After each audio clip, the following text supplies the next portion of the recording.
Okay guys, so welcome back to our unboxing. This is the second item. Okay. So medyo laki-laki yung plastic niya guys. Hanap na ko lang gunting.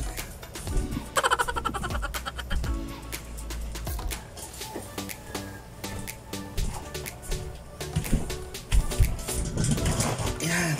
So ito na guys. Oh, may butas na pala dito. Sige, dito na lang natin ito. Ayan. Alright. So yan guys. Ito. Ayan. G-Tech and iStyle. Yan. So open lang natin. So ito na yung bili natin mga more or less mga 900 pesos from Shopee. So this one guys is an extra battery. Kita ko sa inyo mamaya bakit nila yung extra battery kahit may kasama naman yung NIKON D3500 natin na battery. So check natin. Yan. So this is an EL14a para sa NIKON natin guys. NIKON D3500. As far as I know, ito rin yung ginagamit ng D3400. Okay. Perfect. Yan. Yan siya guys. So we will test this later on. Yan. It looks like an original, no? I'm not quite sure. Pero Japan naman siya guys. Yan. So 12 volts.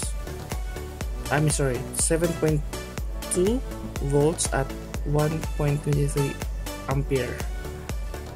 Lion 20. Nikon Corp Japan. Still made in China.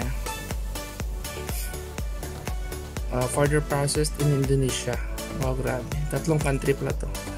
So, yan yung ano niya. Yung so far so good. Wala naman siyang sira. Okay, so may pa siyang parang cover which is I like. At meron siyang ano guys, meron siyang makapal na parang ano to? I think ano to? Ng manual. Yan. Grabing manual ya guys, so malaki. So parang ito na rin yung ginawa niyang cushion sa pag-ship ng item. So we'll test later on. We'll check kung okay siya. Kasi wala tayong camera ngayon dito. So iti-test ko to kay Michael. Ayan. So dito ko nilagay. Okay. So next. So may ano pala siya. May parang may ano siya. Is this the cover? I don't think so. Hindi. Dito pala sa loob.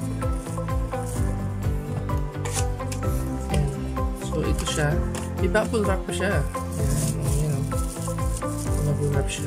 So okay na okay guys. So yun. So for ano guys, for display maganda siya, di ba? Huwag natin gamitin, display na lang natin. Okay.